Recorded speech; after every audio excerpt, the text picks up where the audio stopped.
This episode of Marijuana Today Daily is brought to you by our friends over at Kova Software, the #1 dispensary point-of-sale system in North America, with an average of nearly 100 new dispensary clients opening their doors every month. Some of the biggest brands and most remote cannabis stores in the US and Canada count on Kova.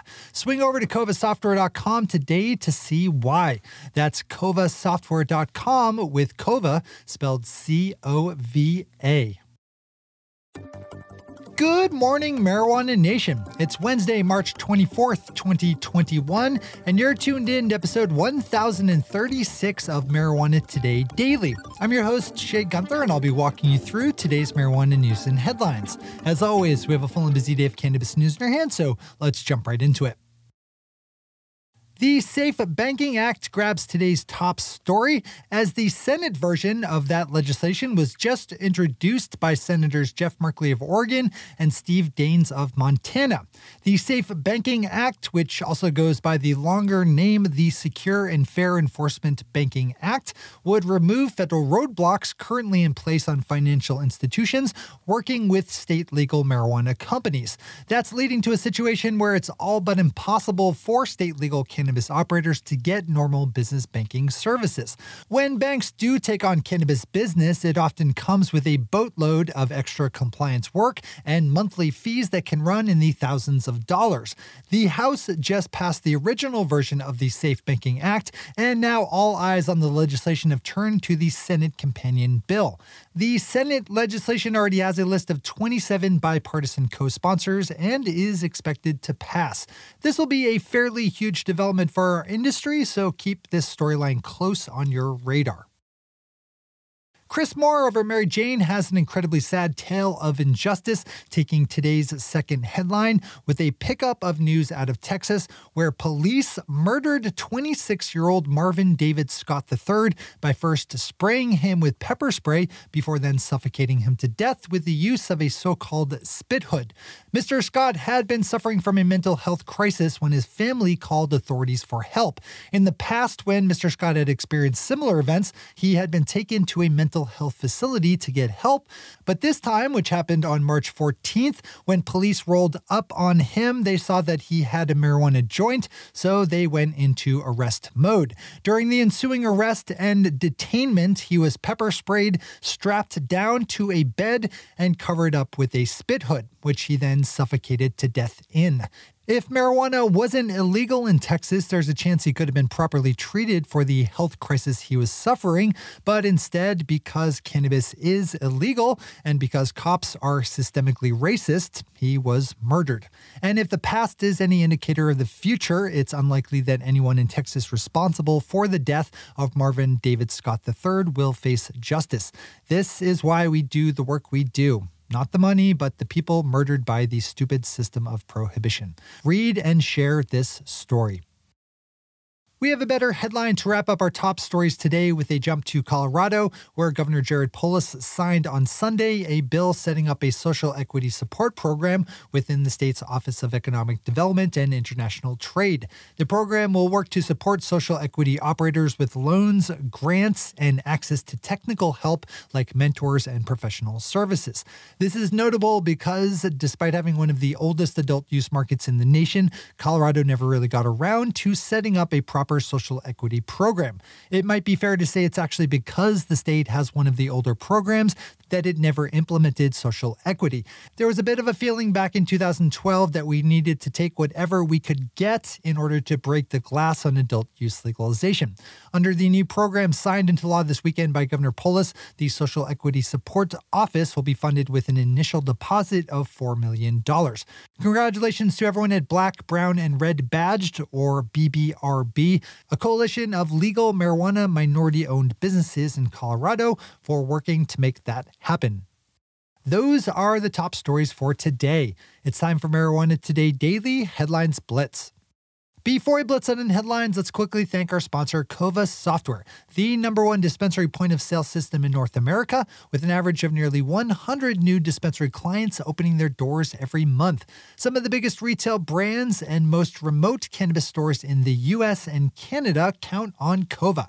Kova Software is easy to use, and it's fully compliant with all the right rules and regulations. so you can be assured that you're covering all your bases. One of the things that dispensary owners really appreciate about Cova software, especially in today's fast-moving industry, is its ability to scale up, because it's a great piece of software no matter if you're using it in one store or 100. That makes your life as a business owner easier because you don't have to worry about the hassles of transitioning from one point of sale system to another as you grow. And because Cova software is so easy to use, you and your staff will spend a lot less time learning how to use it. Pop over to covasoftware.com with Cova spelled C-O-V-A to learn about these and all the other benefits of being a Cova client. That's covasoftware.com. All right, time for the Blitz. We have a story out of New York that sounds like stories we've run a few times in recent weeks, as yesterday we had a leading state political leader saying that lawmakers are this close to wrapping up on agreement over how to legalize adult use marijuana.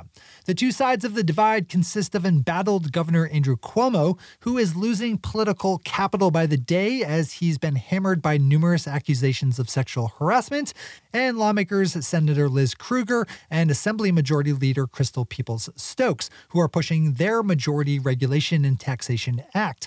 We just reported recently here on The Daily that Governor Cuomo has likely dropped his opposition to home grow and how social equity funds will be allocated, and yesterday Senate Majority Leader Andrea Stewart-Cousins said during an online press conference that legislation is, quote, really, really, really close, unquote, and that a particularly sticky disagreement over impaired driving has been ironed out. So that keeps this right at the top of the list of percolating storylines that could pop bigger at any moment.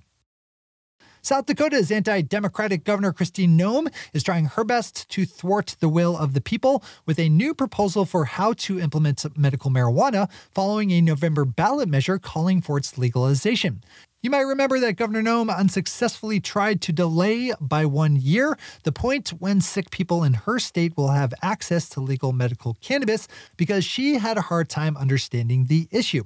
As Kyle Yeager has it over Marijuana Moments, Governor Noem now wants to pass compromise legislation that would ease up on the criminal penalties for people 21 years of age and up who are caught with an ounce of cannabis or less, but that will keep harsh sanctions on the books for nearly everything else. It's a terrible proposition from a terrible governor.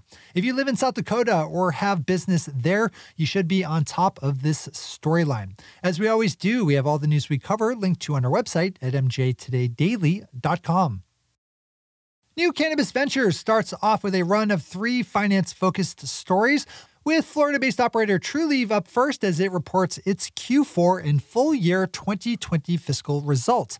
For the 3-month quarter ending December 31st, Trulieve pulled in $168 million in total revenue, up 111% annually, on top of a positive adjusted EBITDA of $78.2 million, an increase of 79% year on year. For the full year 2020, Trulieve hauled in $521 million in total revenue and an adjusted positive EBITDA of $251 million.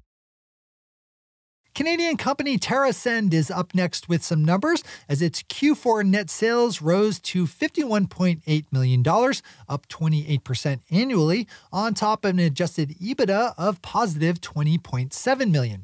For the full year 2020, TerrAscend increased net sales 134% from 2019 to $157.7 million, with a positive adjusted EBITDA for the year of $47.8 million, a marked improvement over the $21.5 million loss seen the year before. Vertically integrated MSO Air Wellness just announced that it has closed on a deal to acquire the Arizona company Blue Camo LLC, which operates the Oasis dispensary chain in the greater Phoenix area. The deal totals a touch over $75 million in mostly stock, with $9.5 million of that in cash, and will get Air Wellness 3 new dispensaries, an existing 10,000 square foot cultivation and processing facility, and a larger 86,000 square foot facility under development. New Cannabis Ventures has more details here if you need them. We hop over here to my corner of the country here in Maine, where medical marijuana caregivers are not happy about a set of proposed rule changes for how they operate. Chief among their criticisms is a proposed requirement that they track their products using the seed-to-sale tracking system contracted by the state with the company Metric. On Monday, an online public hearing was held in Maine by the Office of Marijuana Policy for people to share their feedback of the more than 80 pages of proposed rule changes, which are meant in part to better align Maine's medical and newly aligned adult use markets. Caregivers say that the requirement to use Metric is overly costly and burdensome for what are mostly small 1- and 2-person operations. The window to submit feedback on the proposed changes is being held open until April 1st, so swing over to the Bangor Daily News to learn how to share your own thoughts if this affects you.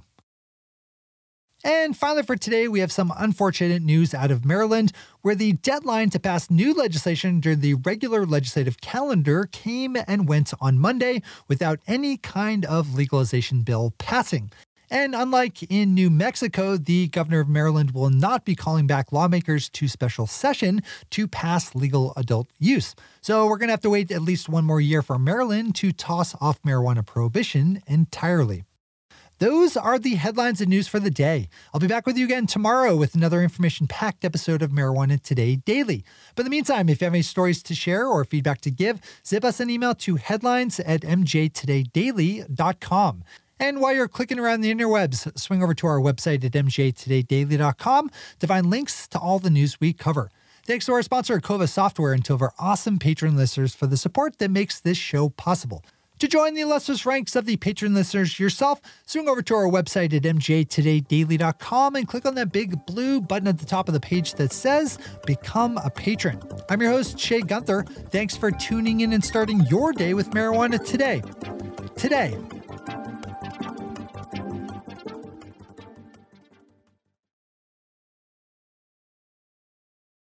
One take, Shay. One take.